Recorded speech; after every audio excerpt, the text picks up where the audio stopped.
So welcome back to BN tutorial. So आज हम लोग क्या करने वाले हैं, आज हम लोग रिवीजन करने वाले हैं ऑर्गेनाइजिंग चैप्टर की। तो ऑर्गेनाइजिंग चैप्टर की रिवीजन करने से पहले अगर आप इस चैनल में नए हैं तो प्लीज लाइक शेयर और सब्सक्राइब कर दीजिए चैनल को। तो जल्दी से जल्दी हम लोग शुरू करते हैं रिवीजन के वीडियो को। तो फिर से मैं कहना चाहूंगा ऑर्गेनाइजिंग मतलब क्या है। ऑर्गेनाइजिंग मतलब ग्रुप करना, जिन लोग का कॉमन ऑब्जेक्टिव है, कॉमन गोल है, सभी चीजों को ग्रुप में करना और ग्रुप में करके सभी के कोऑर्डिनेशन को एक साथ करके गोल को अचीव करना। Organising is the process of identifying and grouping of various activities, मतलब सभी एक्टिविटीज और सभी लोगों को एक साथ ग्रुप करके काम करवाना। तो ग्रुप करके काम करवाने से आपको क्या समझ में आता है, ग्रुप करके काम करवाने से क्या सब ग्रुप में होगा ना। तो इससे हम लोग को क्या पता चलता है, नेचर के बारे में क्या है। Group of person, every business requires the services of A number of persons, मतलब एक ग्रुप, एक ऑर्गेनाइजेशन को चलाने के लिए बहुत से एम्प्लॉइज के, मैनेजर के दरकार पड़ते हैं। तो इससे हमको क्या समझ में आता है कि ये जो ग्रुप ऑफ पर्सन है ये कैरेक्टरिस्टिक, मतलब एक नेचर है ऑर्गेनाइजेशन का, ऑर्गेनाइजिंग का। तो ऑर्गेनाइजिंग क्या है, it is a group activity. तो हो गया ना ग्रुप ऑफ पर्संस, क्योंकि ग्रुप एक्टिविटी है तो ग्रुप ऑफ पर्संस का तो इन्वॉल्वमेंट रहेगा ही। नेक्स्ट हो गया कॉमन ऑब्जेक्टिव। फिर से टॉपिक से आपको समझ में आएगा कॉमन ऑब्जेक्टिव क्या। सभी लोग जो ग्रुप में काम कर रहे हैं सबका गोल तो एक ही होगा ना, अचीव करने के लिए एक ही गोल होगा, तो इसलिए सबका ऑब्जेक्टिव भी एक। नेक्स्ट हो गया कोऑर्डिनेशन, तो सबको जो एक साथ किया जा रहा है तो कोऑर्डिनेट करने के बाद ही तो वो लोग अचीव कर पाएंगे ना। सब अगर एक साथ काम नहीं करेंगे तो कैसे होगा, ऑर्गेनाइजेशन या एंटरप्राइज फेल हो जाएगा। तो क्या एक ये जो पॉइंट है ना नेचर का जो ये पॉइंट है कोऑर्डिनेशन, ये कोऑर्डिनेशन जो है ये सभी आप कैरेक्टरिस्टिक्स या फीचर्स जो होती है उसमें आप डाल सकते हो, क्योंकि ये जो कोऑर्डिनेशन पॉइंट है ये बहुत ही कॉमन पॉइंट है। नेक्स्ट हो गया कम्युनिकेशन। अगर सोच लीजिए टॉपिक जो क्या है हम लोग का, ऑर्गेनाइजिंग। तो इस टॉपिक में हमको क्या समझ में आता है, सभी लोग ग्रुप में काम कर रहे हैं, कोऑर्डिनेशन भी हो रहा है, गोल भी सबका एक है। तो अगर उन लोगों में जो लोग एक साथ काम कर रहे हैं कम्युनिकेशन ही अच्छा नहीं हुआ तो गोल अचीव होगा नहीं होगा ना, सीधी सी बात है। तो कम्युनिकेशन बेटर करना पड़ेगा। तो हम लोग ने क्या जाना, टॉपिक के बारे में जाना, टॉपिक से ही हम लोग को नेचर या फीचर्स उसका जो होता है उसको आराम से हम लोग निकाल सकते हैं। जस्ट मैं हर वीडियोस में कहता हूं कि आपको टॉपिक समझना है, उससे आपका जो है कैरेक्टरिस्टिक्स या आप जो बोले फीचर, वो आराम से आप टॉपिक को ध्यान में रख के आराम से उसका फीचर्स जो है लिख सकते हो। तो आपको फुल की फुल मार्क्स आराम से मिल जाएगी। नेक्स्ट टॉपिक जो मैं डिस्कस करने जा रहा हूं वो है फॉर्मल एंड इनफॉर्मल ऑर्गेनाइजेशन, जो कि बहुत इंपॉर्टेंट है, इसलिए मैं इसको रिवीजन वीडियो में करा रहा हूं। तो फॉर्मल और इनफॉर्मल से क्या मालूम चल रहा है, फॉर्मल मतलब एक जो कम्युनिकेशन जो एक ऑर्गेनाइजेशन में सेटअप किया जाता है, वो कौन सेटअप करता है, याद कीजिए थोड़ा। हाँ, वो कौन सेटअप करता है, वो सेटअप करता है मैनेजर, क्योंकि मैनेजर चाहते हैं कि आप लोग एक साथ काम करें, एक साथ कम्युनिकेट करें ताकि गोल अचीव हो। On the other hand informal में मैंने क्या कहा था, याद कीजिए थोड़ा। हाँ, इनफॉर्मल मतलब इनफॉर्मल में लोग आपस में बात करना चाहते हैं, क्योंकि उनको भी कुछ नीड होता है ना, क्योंकि उनको कभी कभी लोग होते हैं ना कि उनको काम समझ में नहीं आ रहा है तो किसी और से पूछना है, या आपको बात करने का मन हो रहा है किसी के साथ तो आप बात करोगे। लेकिन इन दिस केस क्या होता है, आपको वो जो आप जिसके साथ बात कर रहे हो वो मतलब उनकी डिसलाइक्स, लाइक्स, आपका जो प्रेफरेंस, टेस्ट सब मैच करना पड़ेगा इस केस में। लेकिन फॉर्मल में क्या होता है, ये सब कुछ भी नहीं है, एक चेन होता है, लाइन होता है, उसको आप फॉलो करके आपको कम्युनिकेट करना है। क्योंकि ये जो कम्युनिकेशन कौन तैयार करके देता है, मैनेजर तैयार करके देता है। आपको ये समझना पड़ेगा, फॉर्मल में मैनेजर का बहुत बड़ा रोल है, on the other hand informal में मैनेजर का कोई भी रोल नहीं है, क्योंकि ये जो है एक आदमी लोग अपने आप से बात करने इनिशिएटिव खुद लेते हैं। और फॉर्मल में क्या होता है कि मैनेजर आपको बोलते हैं कि आपको कम्युनिकेट करना है ताकि गोल अचीव हो। तो समझ में आ गया ना डिफरेंस कितने अच्छे से। मैनेजर का आपको जस्ट जब इनफॉर्मल और इनफॉर्मल जब टॉपिक आएगा आपको मैनेजर के बारे में सोचना है। मैनेजर किस में काम करता है, फॉर्मल में, और इनफॉर्मल में काम नहीं करता तो क्या कौन काम करता है, एम्प्लॉइज काम करते हैं। तो जस्ट आपको ऐसे डिफरेंस निकालना है। जल्दी से जल्दी हम लोग इन दोनों का भी डिफरेंस निकाल ले। हाँ, निकाल लेते हैं। तो फॉर्मल और इनफॉर्मल में क्या डिफरेंस है, फॉर्मल में जो ऑब्जेक्टिव सेट किया जाता है वो कौन सेट करता है, मैनेजर सेट करता है। और ये जो ऑब्जेक्टिव्स है वो पहले से ही सेट किया जाता है, मतलब सेट पूरा एकदम सब सेट है। लेकिन on the other hand informal में कोई ऑब्जेक्टिव सेट किया नहीं जाता। यहाँ पे कोई बोलता नहीं है कि आपको ऐसे ऑब्जेक्टिव सेट किया गया है, आपको इस लाइन को फॉलो करके आपको गोल अचीव करना है, कुछ भी नहीं है। दूसरा ले लेते हैं फ्लेक्सिबिलिटी। कौन सा लग रहा है आपको, कौन सा फ्लेक्सिबल होगा, ऑफ कोर्स इनफॉर्मल ज्यादा फ्लेक्सिबल होता है ना, क्योंकि सोच लीजिए फॉर्मल ऑर्गेनाइजेशन में क्या है, एक लाइन आपको फॉलो करना है ना, लाइन फॉर ब्रेक हो सकता है ना, आप आगे पीछे कुछ भी कर सकते हो। मतलब लाइन क्या, रूल्स एंड रेगुलेशन। तो रूल्स एंड रेगुलेशन क्या चेंज होते रहेंगे? नहीं होते रहेंगे ना, एक फिक्स रूल्स एंड रेगुलेशन रहता है। तो क्या रिजिड है, रिजिड मतलब fix. On the other hand उसमें रूल्स एंड रेगुलेशन है, इनफॉर्मल में नहीं है ना, फ्लेक्सिबल है। अब जब चाहे बात कर सकते हो, कभी भी चाहे कब चाहे आपका मन हो तो बात कर सकते हो। तो देख लिया कैसे आसानी से हम लोग सॉल्व कर रहे हैं। नेक्स्ट हो गया हम लोग का कम्युनिकेशन। तो कम्युनिकेशन को समझने से पहले, उससे पहले और एक पॉइंट मैं लेना चाहूंगा, स्टेबिलिटी। सोच लीजिए फॉर्मल ऑर्गेनाइजेशन आपको स्टेबल लगती है, अनस्टेबल लगती है? ऑफ कोर्स स्टेबल लगेगी ना, क्योंकि सोच लीजिए आपको मैनेजर बोल रहा है कि आपको एक साथ काम करना है, तो आपको तो एक ऑर्गेनाइजेशन जब तक चलता रहेगा तो आपको एक साथ काम करता रहना पड़ेगा। On the other hand informal organisation stable नहीं रहते, क्योंकि आपको जब भी एक जो रेगुलर एक आदमी से बात कर रहे हो, आपको जब भी उसमें कुछ डिसलाइक्स आएंगे तो उसके साथ आप और बात करोगे नहीं, करोगे ना। एट दी एंड क्या हो रहा है, आप जो उसके साथ बात कर रहे हो, कम्युनिकेशन कट रहा है, धीरे धीरे कट रहा है। तो क्या एवरलास्टिंग होगी? नहीं होगी ना। तो क्या हो रहा है, स्टेबिलिटी लेस हो रहा है। सो कम्युनिकेशन क्या है, इनफॉर्मल में हमको क्या लगता है कम्युनिकेशन कैसा होगा? कम्युनिकेशन मतलब एक चेन, एक लाइन फॉलो करके ना कम्युनिकेशन होता है। तो इनफॉर्मल में कोई मतलब लाइन, कोई ऑर्डर बोलता है कि आपको रूल्स एंड रेगुलेशन फॉलो करके कम्युनिकेशन करना है, नहीं करना है ना।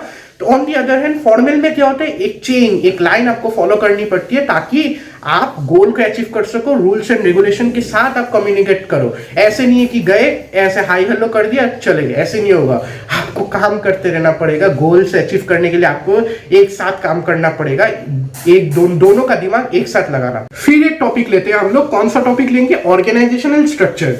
ऑर्गेनाइजेशनल स्ट्रक्चर मतलब एक स्ट्रक्चर, मतलब एक लाइन ऑफ कम्युनिकेशन जिसको आप फॉलो करके गोल को अचीव कर सकते हो। जस्ट आपको याद रखना है, organisational structure is the established pattern of relationship among components और पार्ट्स ऑफ द ऑर्गेनाइजेशन। मतलब एक एस्टेब्लिश्ड, एकदम एस्टेब्लिश किया गया चेन है जिसको फॉलो करके आप गोल्स अचीव कर सकते हो। मतलब ऑर्गेनाइजेशन का जो भी गोल्स है आप अचीव कर सकते हो, जस्ट आपको एक पैटर्न फॉलो करना है। तो इसी को ऑर्गेनाइजेशनल स्ट्रक्चर कहा जाता है। तो ये क्वेश्चन आने से जस्ट आपको ये आंसर आराम से लिख देना है। ऑर्गेनाइजेशनल स्ट्रक्चर, आपको ये याद रखना है, स्ट्रक्चर जो वर्ड है ना उससे आपको याद आ जाएगा।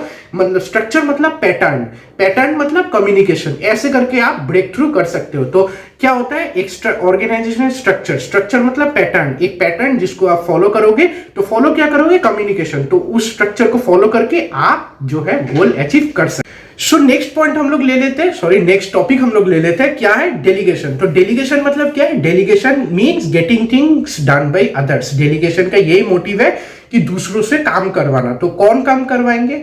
सोच लीजिए, हाँ, एक मैनेजर एक एम्प्लॉय से काम, मतलब सभी एम्प्लॉय से काम करवाएंगे। तो एक ऑर्गेनाइजेशन में हमेशा डेलीगेशन होता ही रहता है, क्योंकि बिना डेलीगेशन के एक ऑर्गेनाइजेशन रन नहीं कर सकती। आपको ये बात याद रखना है। तो आपको जस्ट डेलीगेशन जब वर्ड आएगा तो आपको यही बात याद में रखना है कि डेलीगेशन मतलब getting things done by others. आपको किसी और से काम करवाना है। काम कौन करवाएगा? मैनेजर और एम्प्लॉय। ऐसे करके आपको डेलीगेशन का मीनिंग पूरा याद हो जाएगा। अभी हम लोग करेंगे सेंट्रलाइजेशन और डिसेंट्रलाइजेशन का मीनिंग। तो पिछले वीडियो में हमने सेंट्रलाइजेशन और डिसेंट्रलाइजेशन के बारे में पूरा अच्छे से जानकारी लिया था। तो सेंट्रलाइजेशन और डिसेंट्रलाइजेशन को समझने से पहले आपको जस्ट एक छोटा सा डिफरेंस समझना पड़ेगा। सेंट्रलाइजेशन में क्या कि सेंट्रलाइजेशन में टॉप लेवल मैनेजमेंट ही हमेशा रूल्स एंड रेगुलेशन बनाएंगी, और डिसेंट्रलाइजेशन में क्या? डिसेंट्रलाइजेशन में आपका क्या होता है कि आप डिपार्टमेंट जो है ऑर्गेनाइजेशन के, वहां के हेड जो है एक एक डिपार्टमेंट के प्लस एम्प्लॉइज को वो पावर देते हो डिसीजन मेकिंग प्रोसेस का। तो क्या होता है, तो डिसेंट्रलाइजेशन में क्या पावर बढ़ जा रही है, लेकिन सेंट्रलाइजेशन में क्या पावर बढ़ नहीं जाती है, पावर एक के पास ही रहता है। तो आपको बेनिफिट कौन सा लग रहा है? दोनों में ही बेनिफिट है, प्लस जो है डीमेरिट्स, जो कहते हैं डिसएडवांटेज, दोनों में ही लिमिटेशंस है। तो मतलब बेनिफिट क्या क्या है? सोच लीजिए, डेलीगेशन में जल्दी से जल्दी टाइम के अंतर्गत ही डिसीजन हो जाएगा फटाक से, क्योंकि एक ही आदमी डिसीजन ले रहा है, 100 आदमी डिसीजन नहीं ले रहे हैं। और क्या हो रहा है, और एक तो हम लोग डीमेरिट ले लेते हैं। डीमेरिट से क्या समझ में आता है, जो है सेंट्रलाइजेशन में कि कोई इनिशिएटिव ले नहीं सकता जल्दी से जल्दी, कि मतलब डिसीजन मेकिंग प्रोसेस में कोई हिस्सा नहीं ले सकता, क्योंकि मैनेजर के पास ही सब कुछ रहता है। और एक क्या है, और एक हो गया ओवरबर्डन। तो ओवरबर्डन कैसे होता है, एक मैनेजर जो है, मैनेजर को ही सब डिसीजन लेना पड़ता है। तो एक मैनेजर अगर सभी डिसीजन लेता रहेगा तो वो ओवरबर्डन हो जाएगा ना, क्योंकि किसी को और बोल भी नहीं सकता कि आप जाके थोड़ा डिसीजन लीजिए, क्योंकि मुझे कुछ भी स्ट्रेस हो सकता है ना, आदमी का कभी भी कुछ भी स्ट्रेस हो सकता है, तो वो पास ऑन नहीं कर सकता, ओवरबर्डन हो गया है।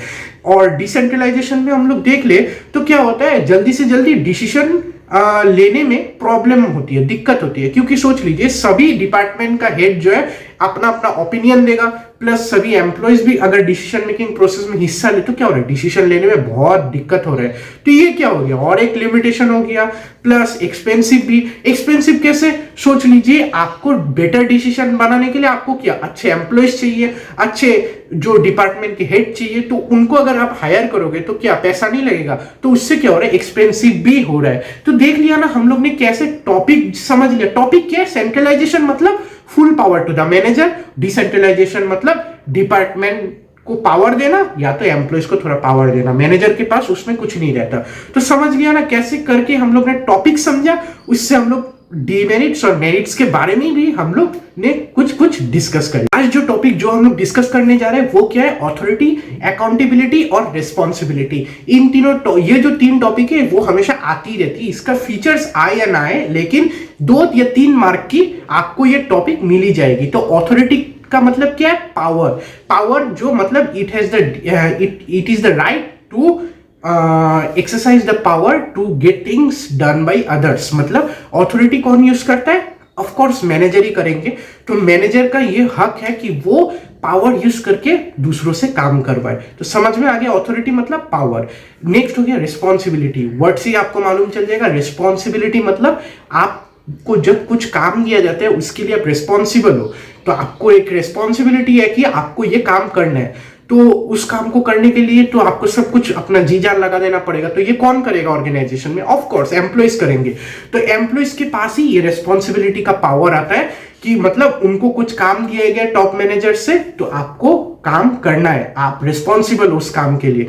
नेक्स्ट हो गया अकाउंटेबिलिटी। अकाउंटेबिलिटी मतलब आप किसको ये रिजल्ट दिखाओगे, किसी को आप अकाउंटेबल हो ना, किसी को आपको दिखाना है। तो हर एक एम्प्लॉय अपने अपने मैनेजर को अकाउंटेबल होता है। तो उनको जब भी कोई काम दिया जाता है, अगर वो लोग रिजल्ट अच्छा करेंगे तो किसको दिखाएंगे, मैनेजर को दिखाएंगे। उनको कोई दिक्कत हो रहा है तो किसको दिखाएंगे, मैनेजर को ही ऑफ कोर्स दिखाएंगे।